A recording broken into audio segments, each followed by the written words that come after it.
இயேசு கிறிஸ்துவின் நாமத்தினாலே கர்த்தாவை சொல்லும் அடியேன் கேட்கிற நிகழ்ச்சிக்கு நான் உங்களை அன்போடு நான் வரவேற்கிறேன். இந்த நாளிலும் நாம் சேர்ந்து கர்த்தருடைய வார்த்தையை நாம் தியானிப்போமாக. பரிசுத்த ஆவியானவர் தாமே நம்மோடு இடைப்படுவாராக. ஆவியானவர் சபைக்கு சொல்வதை காதுள்ளவன் கேட்க கடவன் என்றபடி அதை நாங்கள் பார்த்தோம். கடந்த முறை கர்த்தர் நம்முடைய காதை பயன்படுத்துகிறார், நம்முடைய கண்களை பயன்படுத்துகிறார். எதற்கென்று சொன்னால் நானும் நீங்களும் உணர்த்துவிக்கப்படுவதற்காக. என்ன உணர்ந்தால்தான் நாங்கள் மனம் திரும்ப முடியும்.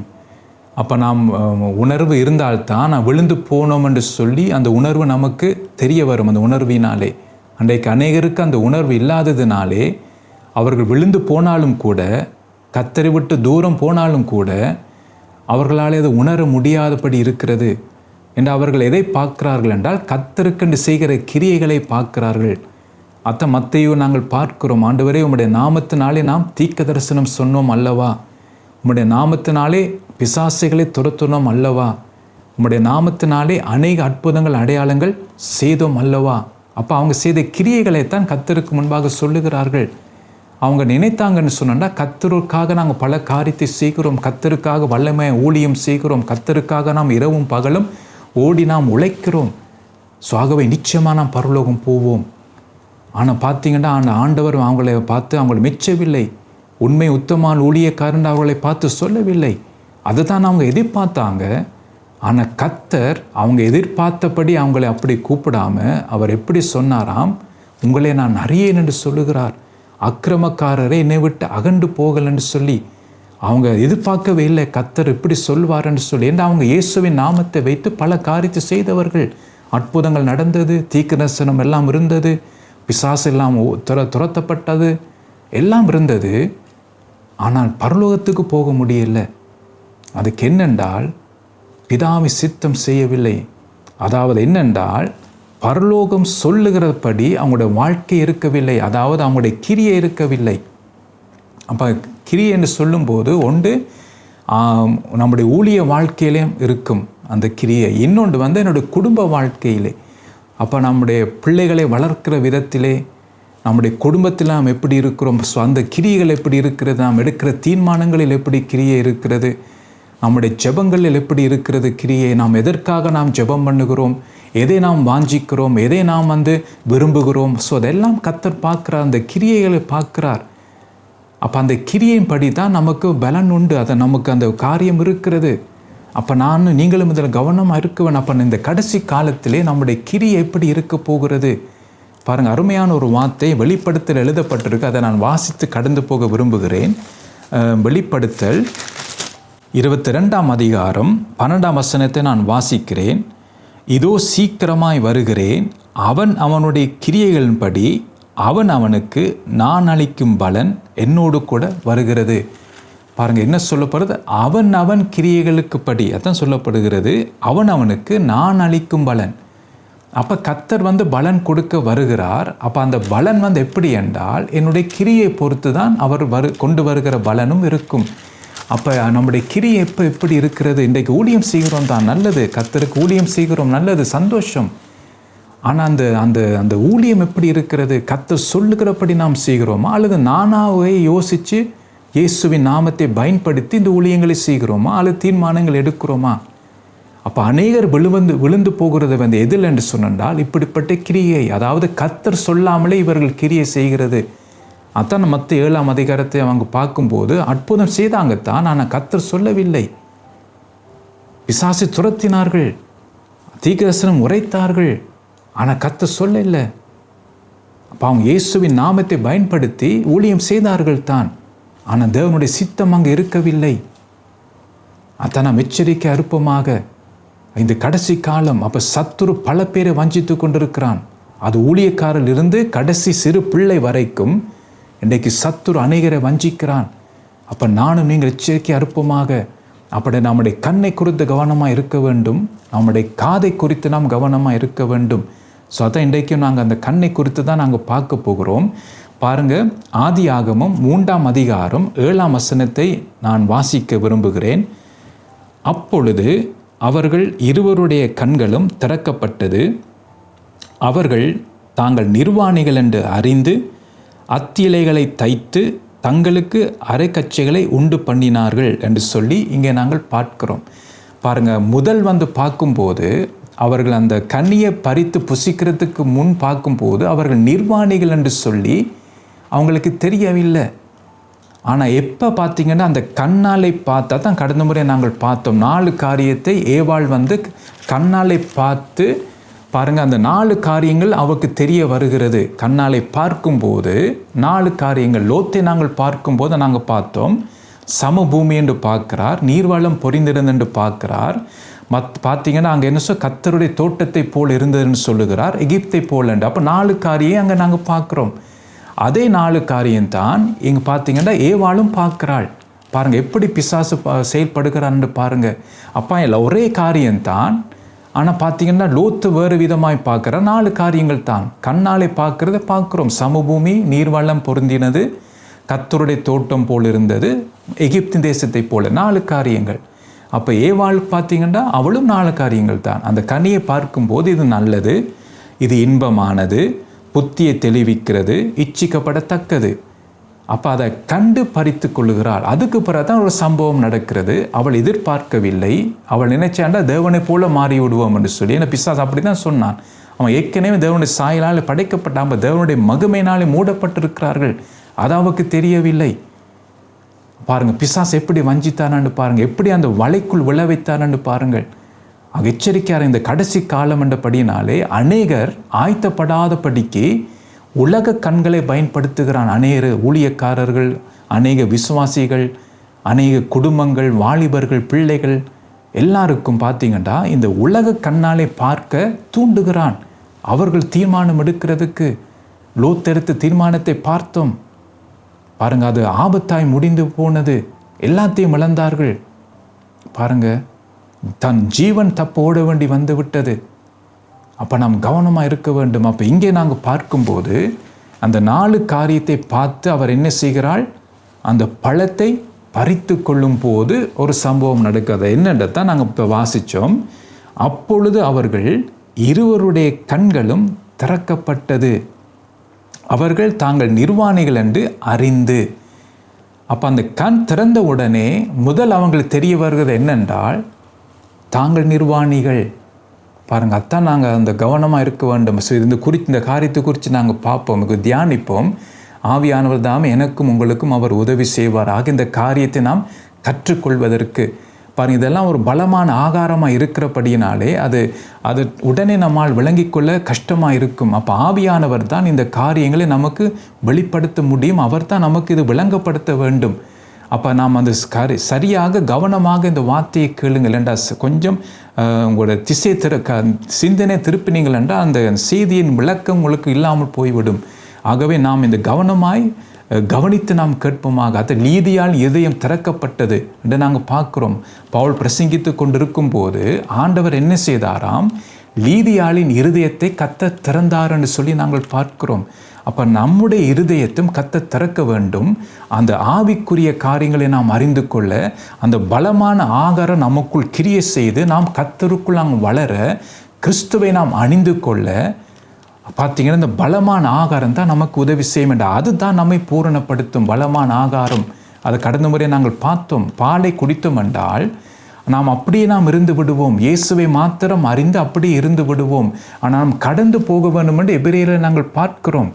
அப்போ கடந்து போக வேண்டும் என்றால் பலமான ஆகாரத்தை நாம் புசித்து பார்த்தீங்கன்னா நாம் கடந்து போக வேண்டும்.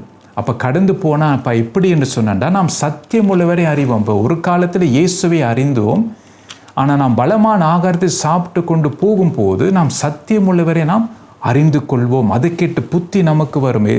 அந்த புத்தி எப்படி வரும் என்றால் பலமான ஆகாரத்தை சாப்பிடுவதன் மூலமாகத்தான் அந்த புத்தி ஆண்டவர் நமக்கு தருவார். அப்போ நாம் சத்தியமுள்ளவரை நாம் அறிய முடியும், நித்திய ஜீவனுக்குள் நாம் பிரவேசிக்க முடியும், கிறிஸ்துவை நாம் அணிந்து கொள்ள முடியும், கிறிஸ்துவின் சாயல் நமக்குள் கடந்து வரும், கிறிஸ்துவின் சிந்தை நமக்கு உண்டாகும். இதெல்லாம் பார்த்தீங்கன்னா நம்முடைய வாழ்க்கையில் ஒரு மறுரூபம் உண்டாகும். கர்த்தருடைய மகிமை நம்மை தங்கியிருக்கும். இதுதான் நம்முடைய வாழ்க்கையில் வருகிற வளர்ச்சி. அப்போ எந்த காரியம்தான் நம்மை ஆவிக்குள்ளாக நம்மை மாற்றும். யோவான் பார்த்தீங்கன்னா கர்த்தருடைய நாளிலே நான் ஆவிக்குள்ளானேன் என்று சொல்லி. எசேக்கியேலை பார்க்கும்போது நான் ஆவிக்குள்ளானேன் என்று அவர் சொல்லுகிறார். அப்போ எந்த நிலைமைக்கு நீங்கள் இதான் ஒரு வளர்ச்சியை நாங்கள் பார்க்கிறோம். அப்போ அதை நீங்கள் பார்க்கும்போது பாருங்கள், பிசாசு என்ன செய்தானண்டா, நாம் வளராதபடிக்கு பிசாசு என்ன செய்வானென்றால், நாம் இந்த உலக கண்ணாலே பல காரியங்களை நாங்கள் பார்க்கவும் அதுக்கு பின்னால் ஓடவும் அந்த காரியத்தை தேடவும் நாடவும் சத்துரு என்ன செய்வானண்டா நம்மை தூண்டி விடுவான். அப்போ பாருங்க, பிசாசு பார்த்தீங்கன்னா ஏவாளை தூண்டினதுனாலே பாருங்க, ஆதாமும் அந்த கனியை புசித்ததினாலே இருவருடைய கண்களும் திறக்கப்பட்டது. அப்போ திறக்கப்பட்ட அவர்கள் எதை பார்த்தார்கள்? தாங்கள் நிர்வாணிகள் என்று சொல்லி. அப்போ இதான் நாங்கள் பார்க்க போகிறோம். பாருங்கள், இந்த மாமிசத்தின் கண் திறக்கப்பட்டால் இதனால் வருகிற விபரீதம் என்ன, அதான் நாங்கள் பார்க்க போகிறோம். அப்போ கர்த்தர் பார்த்தீங்கன்னா நமக்கு ஆவிக்குரிய கண் இருக்கிறது, மற்ற உலகத்துக்குரிய கண்ணும் இருக்கிறது. அப்போ எந்த கண் நமக்கு திறந்திருக்கிறது, அப்போ அதன்படித்தான் நம்முடைய வாழ்க்கையும் இருக்கும். அப்போ இந்த ஆவிக்குரிய கண் மூடப்பட்டு அதுக்கு பதிலாக இந்த உலகத்தின் கண் திறந்த வண்ணமாக இருந்தால், அதை இங்கே நாங்கள் பார்க்குறோமா, ஆதாம் ஏவாளுக்கு கண் திறக்கப்படுகிறது.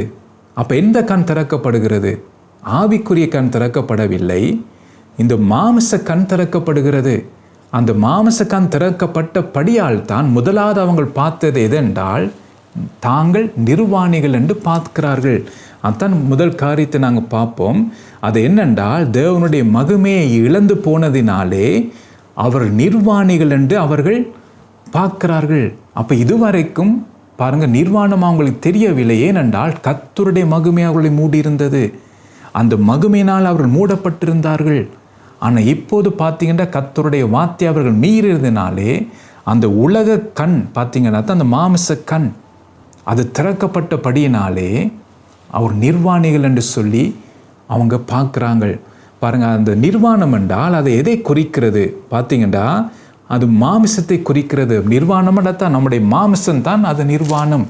அப்போ கர்த்தருடைய மகிமை மூடினதுனாலே அவங்களுடைய நிர்வாணம் அவங்களுக்கு தெரியவில்லை. ஒருவர் பார்க்கும்போது தேவனுடைய மகிமையை தான் பார்த்தார்கள் ஒழிய அவர்களுடைய நிர்வாணத்தை அவர்கள் பார்க்கவில்லை. ஆனால் இப்போது பார்த்தீங்கன்னா அந்த கண் திறக்கப்பட்டதுனாலே தான் கண்களும் திறக்கப்பட்டதுன்னு சொல்லி இருவருடைய கண்களும் திறக்கப்பட்ட உடனே அவங்களுடைய மாமிசம் தெரிய வருகிறது.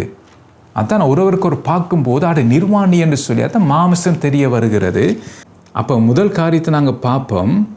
இந்த மாமிசம் தெரிய வருகிறதுக்கு என்ன காரணம் என்றால், இப்போ நம்முடைய வாழ்க்கையிலே அப்போ அந்த ஆதாம் ஏவாளோட காலத்தில் நடந்ததை நாங்கள் பார்த்தோம். அவங்க நிர்வாணம் என்று அவங்க ஒருவருக்கொருவர் அறியக்கூடிய விதமாக இருக்கிறது. அப்போ நம்முடைய வாழ்க்கையிலே பிசாசு நம்மை நிர்வாணமாக்க அவன் தூண்டுவான். அப்போ எப்படி நம்மை நிர்வாணமாக்க அவன் தூண்டுவான் என்றால் அதை நான் உங்களுக்கு காட்ட விரும்புகிறேன். எசாயா 61 அதிகாரம் 10 வசனத்தை நான் வாசிக்க விரும்புகிறேன். கர்த்தருக்குள் பூரிப்பாய் மகிழ்கிறேன், என் தேவனுக்குள் என் ஆத்துமா களி கூர்ந்திருக்கிறது. மணவாளன் ஆபரணங்களினால் தன்னை அலங்கரித்து கொள்ளுகிறதுக்கும் மணவாட்டி நகைகளினால் தன்னை சிங்காரித்து கொள்ளுகிறதுக்கும் ஒப்பாக அவர் இரட்சிப்பின் வஸ்திரங்களை எனக்கு உடுத்தி நீதியின் சால்வையை எனக்கு தரித்தார். பாருங்கள், அப்போ அந்த இரட்சிப்பின் வஸ்திரம் தான் நம்மை மூடிக்கொண்டிருக்கிறது. அப்போ அது மூடிக்கொண்டு இருக்கிறதுனாலே நம்முடைய நிர்வாணம் நமக்கு தெரியாது. அப்போ இது ஆவிக்குரியதை நான் உங்களுக்கு சொல்லுகிறேன்.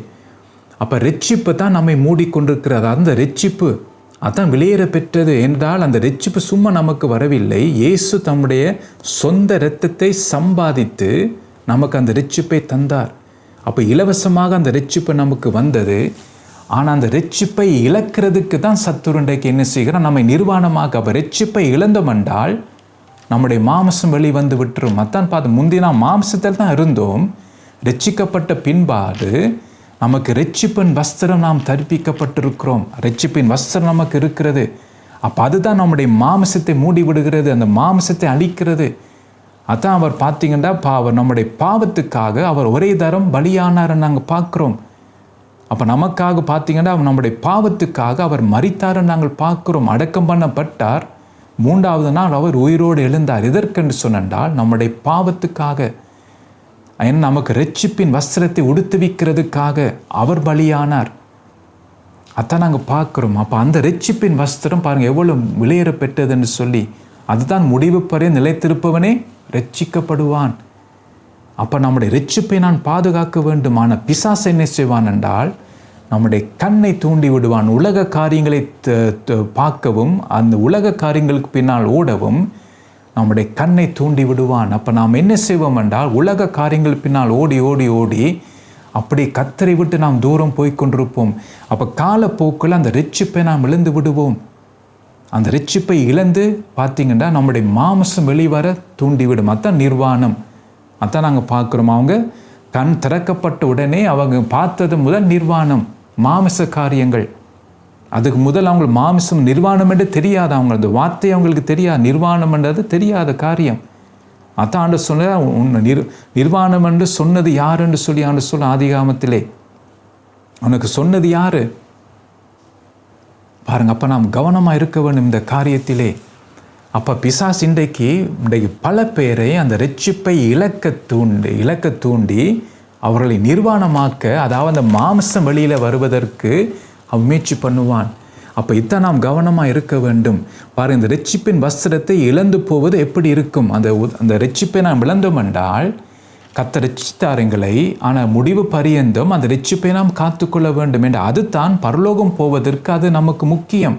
இன்றைக்கு பாருங்கள், நான் வெளிநாடுகளுக்கு நாம் பயணம் செய்கிறதா இருந்தால் பாஸ்போர்ட் இல்லாமல், டிக்கெட் இல்லாமல் நாம் போக முடியாது. இப்போ டிக்கெட் வைத்திருந்தாலும் பாஸ்போர்ட் நமக்கு முக்கியம்.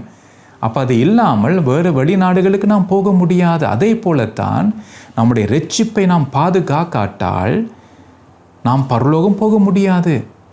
அப்போ அந்த ரட்சிப்பு மிக மிக முக்கியம். அதான் இயேசு சொல்லுகிறார், முடிவு பரியந்த நிலைத்திருப்பவனே ரட்சிக்கப்படுவான். ஏனென்றால் நாம் அந்த ரட்சிப்பில் நிலைத்திருக்காதபடிக்கு சத்துரு பல தடைகளை கொண்டு வருவான். அதான் நாங்கள் பார்த்தோம். பல காரியம் முயற்சி பண்ணுவான். அதான் சிங்கத்தை ரட்சிக்கிற சிங்கம் போல இவனை விழுங்கலாமோ வேண்டாம். அதான் விழுங்குவான்னு பாருங்க, யோசிச்சு கொண்டிருப்பான். எப்படி இவனை விழத்தட்டலாம், எப்படி இவனுடைய திசையை திருப்பலாம், இவன் ஆயத்தமாகாதபடிக்கு இவன் எப்படி கெடுக்கலாம். அப்போ பல காரியத்தை அவன் சிந்தித்து என்ன செய்வான்னு செயல்படுவான். சின்ன சின்ன காரியங்களை அனுப்புவான். அதான் பார்த்தீங்கன்னா உன்னத பாட்டு 2ஆம் அதிகாரம் 15ஆம் வசனத்தை நாங்கள் பார்க்கும்போது பாருங்கள், திராட்சை தோட்டத்தை கெடுக்கிற சிறு நரிகளையும் குளிர் நரியில் நமக்கு பிடியுங்கள். ஏனென்றால் அந்த தோட்டம் எப்படி இருக்காம், பிஞ்சா இருக்கிறது. அப்போ இன்றைய சின்ன சின்ன காரியங்களை கொண்டு தான் இன்றைக்கு சத்துரு பல பேரை விழ தள்ளுகிறான். பல பேர் தங்கள் ரட்சிப்பை இழந்து போகிற அளவுக்கு இன்றைக்கு பல பேர் விழுந்து போகிறதுக்கு அவன் தூண்டி விடுகிறான். அதான் நிர்வாணம். ரட்சிப்பை இழந்தோம் என்றால் நிர்வாணம். எதென்றால் மாமிசத்திலே நாம் விழுந்து விடுவோம். அதான் நாங்கள் இப்போ பார்க்க போகிறோம். ரட்சிப்பின் வஸ்திரத்தை இழந்து போனால் அப்படிப்பட்ட வாழ்க்கை எப்படி இருக்கும்? ரட்சிப்பை நாம் இழந்து போனால் பாருங்கள், கலாத்தியர் 3ஆம் அதிகாரம் 3ஆம் வசனத்தை நான் வாசிக்க விரும்புகிறேன். ஆவியினாலே ஆரம்பம் பண்ணின நீங்கள் இப்பொழுது மாமிசத்தினாலே முடிவு பெற போகிறீர்களோ? நீங்கள் இத்தனை புத்தியினரா என்று சொல்லி இங்கே பார்த்தீங்கன்னா எழுதப்பட்டிருக்கிறது நாங்கள் பார்க்கிறோம். பாருங்கள், இந்த வசனத்தை குறித்து நாம் கடந்த செய்தியெல்லாம் கொஞ்சம் தியானித்தோம். ஸோ இந்த காரியத்தை நான் மேலோட்டமாக நான் சொல்லிட்டு போக விரும்புகிறேன். பாருங்கள், இதில் நாங்கள் பார்க்கும்போது நம்முடைய வாழ்க்கையில் ஒரு ஆரம்பம் இருக்கிறது, அப்படிப்பட்டவருடைய வாழ்க்கையில் ஒரு முடிவும் இருக்கிறது. எல்லாத்துலேயும் அப்படி தான் பார்த்தீங்கன்னா, எல்லாத்துலேயும் ஒரு ஆரம்பம் முடிவும் இருக்கிறது. ஒரு மனுஷனுக்கு அப்படி தான் ஆரம்பம் இருக்கிறது, முடிவும் இருக்கிறது. அப்போ இன்றைக்கு பார்த்தீங்கன்னா நாம் ரட்சிக்கப்பட்டோம். அப்போ நம்ம ஆவியினாலே ஆரம்பம் பண்ணினோம். அதான் பார்த்தீங்கன்னா 4 காரியங்கள் நாங்கள் பார்க்குறோம். பாருங்கள், நமக்கு பார்த்தீங்க ரட்சிப்பு, நாம் என்ன செய்வோம், ரட்சிக்கப்பட்டிருக்கிறோம், பரிசுத்த ஆவியினாலே முத்திரை போடப்பட்டிருக்கிறோம். பாருங்கள், 3ஆவது நித்திய ஜீவன் நமக்கு வாக்களிக்கப்பட்டிருக்கிறது. பாருங்கள், இப்படி பல காரியங்கள் கர்த்தர் நமக்கு வாய்ப்பு தந்திருக்கிறார். தேவனுடைய பிள்ளைகளாய் மாறுவதற்கு நமக்கு அதிகாரம் கொடுக்கப்பட்டிருக்கிறது. அப்போ நாம் இந்த காரியத்துக்கேற்ற கிரியைகளை நாம் செய்ய வேண்டும். ஏனென்றால் தேவனுடைய பிள்ளையாக மாறுவதற்கு அதிகாரம் கொடுக்கப்பட்டிருக்கிறது. ஆனால் தேவனுடைய பிள்ளையாய் மாற வேண்டும் என்றால் அதுக்கேற்ற கிரியை நான் செய்ய வேண்டும். நித்திய ஜீவனுக்குள் எனக்கு வாக்களிக்கப்பட்டிருக்குதான், ஆனால் நித்திய ஜீவனுக்கு போவதற்கேற்ற கிரியை செய்ய வேண்டும். ரட்சிக்கப்பட்ட உடனே நித்திய ஜீவன் கேரண்டி என்று சொல்ல முடியாது. அதற்கேற்ற கிரியை செய்ய வேண்டும். இன்றைக்கு பார்த்தீங்கன்னா இப்போ ஹாஸ்பிட்டலுக்கு நாங்கள் போனால், ஒரு வியாதி என்ற ரீதியில் நாங்கள் போனால் உடனே சுகம் வராது. அவங்க அதுக்கேற்ற பார்த்தீங்கன்னா அந்த ட்ரீட்மெண்ட் செய்வாங்க, அதுக்கேற்ற காரியங்களை செய்வாங்க. அப்போது ஒரு வாரமோ 2 வாரமோ அங்கே நாம் தங்கி இருக்க வேண்டும். எல்லாம் சுகம் வந்த பிறகு அவங்க பார்த்தீங்கன்னா விடுவாங்க வெளியில் போக. அதே போலத்தான் ஹாஸ்பிட்டலுக்கு போன உடனே சுகம் வராது. அதுக்கேற்ற கிரியை செய்ய வேண்டும். அதே போல தான் பிள்ளைகள் ஸ்கூலுக்கு அனுப்புகிறோம், ஸ்கூலுக்கு போன உடனே அவங்க பாஸ் பண்ணி போக மாட்டாங்க. அதுக்கேற்ற கிரியை செய்ய வேணும். அவங்க பாருங்கள், படிக்க வேண்டும், டெஸ்ட் வரும், அதை பாஸ் பண்ண வேண்டும். ஸோ அதில் ஒரு ப்ரொசஸ் இருக்கிறது. அதே போல தான் ரட்சிக்கப்பட்ட உடனே என்னுடைய வாழ்க்கையை பார்த்தீங்கன்னா உடனே மாறாது. அதுக்கேற்ற ப்ரொசஸ் நான் செய்ய வேண்டும். அதுக்கு தான் ஆவியான முத்திரையாக கொடுக்கப்பட்டிருக்கிறார். அப்போ ஆவியானோட உதவியோட நான் என்ன செய்வேன்? தேவனுடைய பிள்ளையாக மாறுவதற்கேற்ற கிரியை நான் செய்ய வேண்டும். எனக்கு சீல் கொடுக்கப்பட்டிருக்கு தான் தேவனுடைய பிள்ளையாய் மாறுவதற்கு. ஆனால் நான் பிள்ளையாய் மாற வேண்டும். அது பாருங்கள், அது அந்த ப்ரொசஸை நான் செய்ய வேண்டும். அப்போ நித்திய ஜீவன் வாக்களிக்கப்பட்டிருக்கு, ரட்சிக்கப்பட்டிருக்கிறோம், ஆவியான முத்திரை போடப்பட்டிருக்கிறோம். பாருங்கள், அப்போ இந்த 4 காரியங்கள் நம்முடைய வாழ்க்கையில் இருக்குது. அப்போ நாம் அதுக்கேற்ற கிரியை செய்தால்தான் நித்திய ஜீவனுக்குள் பிரவேசிக்க முடியும். அப்போ யார் தேவனுடைய பிள்ளையாய் மாறுகிறவர்கள் தான் நித்திய ஜீவனுக்குள் பிரவேசிக்க முடியும் என்றால் அவங்களுக்கு தான் வாக்களிக்கப்பட்டிருக்கு நித்திய ஜீவன். யார் தேவனுடைய பிள்ளையாய் மாறுகிறவர்களுக்கு. அதான் யோவானின் சுவிசேஷத்தை நாங்கள் பார்க்குறோம் அந்த காரியத்தை. அப்போ தேவனுடைய பிள்ளையாய் மாறுவதற்கு நமக்கு அதிகாரம் கொடுக்கப்பட்டிருக்கு. அப்போ இதில் நாங்கள் பார்க்கும்போது பார்த்தீங்கன்னா ஆவினாலே ஆரம்பம் பண்ணின நீங்கள், ஆனால் இப்போது என்ன இருக்க போகிறது? மாமிசத்தினாலே முடிவு பெற போகிறீர்களோ ஒரு கேள்வி எழுப்பப்படுகிறது. அப்போ பிசாசு பார்த்தீங்கன்னா அவங்களே வஞ்சித்துட்டான். கலாத்திய சபையே பிழையான உபதேசங்களை கொண்டு வந்து வஞ்சித்து விட்டான். அத்தான் காது கவனமாக இருக்க வேண்டும். எதை நாம் கேட்கிறோம்? ஆரோக்கியமான வார்த்தையை கேட்கிறோமா, அல்லது பரியாச வார்த்தைகளை கேட்கிறோமா, அல்லது கட்டுக்கதைகளை நாம் கேட்கிறோமா, அல்லது மற்றவருடைய குறைகளை நாம் கேட்டுக்கொண்டிருக்கிறோமா என்ற அது நாம் நித்திய ஜீவனுக்குள் நம்மை கொண்டு போகாது. அது தேவனுடைய பிள்ளையாக மாறுவதற்கு என்னை நடத்தாது. அப்போ நாம் கவனமாக இருக்க வேண்டும். காது எதை நாம் கேட்கிறோம்? தேவனுடைய ஆரோக்கியமான வார்த்தையை கேட்டால் நாம் மனம் திரும்ப முடியும் என்ற உணர்வு எனக்கு வரும். மற்றவங்களுடைய குறைகளை கேட்டுக்கொண்டிருந்தால் எனக்கு உணர்வு வராது, கோபம் கசப்பும் தான் வரும். என்ற அது பிசாசினாலே வருகிறது. அவன் தூண்டி விடுவான், கசப்பை தூண்டி விடுவான், அப்படிப்பட்ட நபர்களை வெறுக்க தூண்டுவான். அப்போ பார்த்தீங்கன்னா அவன் கத்தரை விட்டு அப்படியே அவன் தூரப்படுத்த தூண்டு. இதெல்லாம் அதான் அந்த குழி நரிகள், சிறு நரிகள், சின்ன சின்ன காரியங்களை அவன் பெருசாக எடுப்பதில்லை.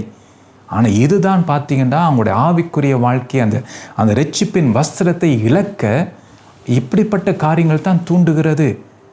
இன்றைக்கு நாம் சபைக்கு போய் வருகிறதுனால் ரட்சிக்கப்பட்டவனு சொல்ல முடியாது. நாம் சொல்லி கொண்டிருக்கிறோம்.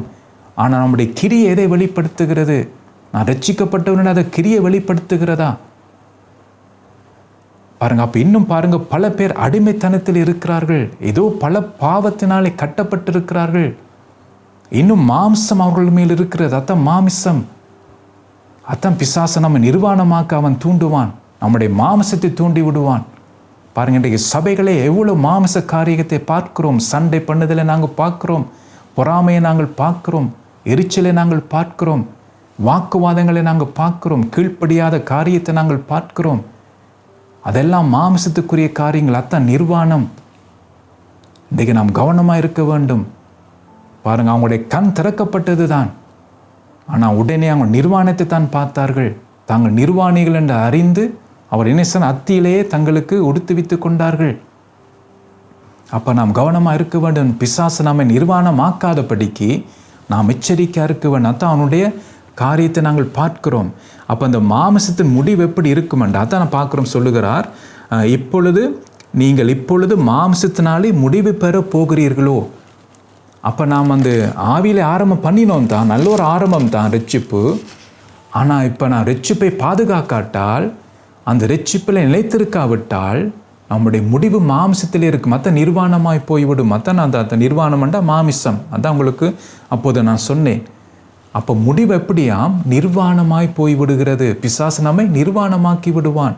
அதான் அங்கே நாங்கள் பார்க்குறோம். ஆரோன் இஸ்ரவேல் புத்திரரை நிர்வாணமாக்கி இருந்தான் என்று சொல்லி நாங்கள் பார்க்கிறோம். அப்போ அந்த நிர்வாணம் எப்படி வந்ததென்றால் மாமிசம் வந்ததுனாலே நிர்வாணம் வந்தது. அந்த மாமிசம் என்னது? அவர்கள் என்ன செய்தார்களாம்? கன்றுக்குட்டிக்கு முன்பாக பாருங்க, அவர்கள் புசித்து குடித்து அவர்கள் என்ன செய்தார்கள்? எழும்பி உட்கார்ந்து விளையாடி கொண்டிருந்தார்கள். அவர்கள் என்ன மாமிச காரியங்கள் என்ஜாய் பண்ணி கொண்டிருந்தார்கள். புசிப்பு குடிப்பு அதெல்லாம் அதுக்குள் வருகிறது. அதான் கடந்த முறை நாங்கள் பார்த்தோம். பெருந்திண்டி, வெறி, அதெல்லாம் மாமிச காரியங்கள். அத்தை நிர்வாணமாக்குவது பிசாசு. ஆகவே அதுக்கு எதை பயன்படுத்துவா? நம்முடைய கண்ணாலை பார்த்து பார்த்து பார்த்து பார்த்து ரட்சிப்பை அப்படியே எழுந்து போய் விடுவோம். மாமிசம் அதிகமாக வரும். அப்படிப்பட்டவருடைய வாழ்க்கையிலே பாருங்கள், அவங்களுடைய பேச்சு வித்தியாசமாக இருக்கும், அவங்களுடைய சிந்தனை வித்தியாசமாக இருக்கும். அதிகமாக மாமிச கண்ணை திறந்து மாமிச காரியங்களுக்கு பின்னால் போகிறவர்கள் அவங்க சபைக்கு வந்து போகலாமா, அவங்க ஏன் ஜெபம் கூட பண்ணலாம், அவங்க ஊழியம் கூட செய்யலாம்.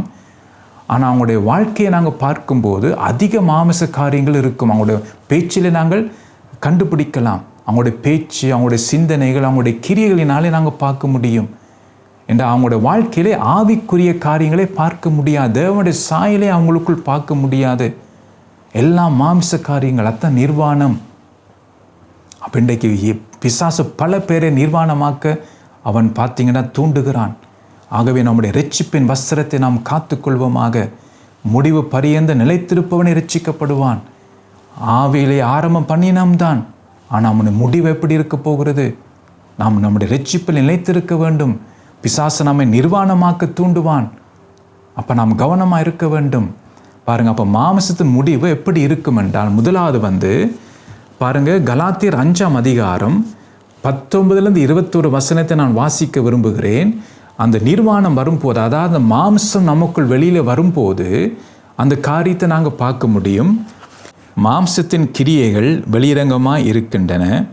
அவையாவன விபச்சாரம், வேசித்தனம், அசுத்தம், காமவிகாரம், விக்கிர ஆராதனை, பிலிசூனியம், பகைகள், விரோதங்கள், வைராக்கியங்கள், கோபங்கள், சண்டைகள், பிரிவினைகள், மார்க்க பேதங்கள், பொறாமைகள், கொலைகள், வெறிகள், களியாட்டுக்கள் முதலானவைகளே.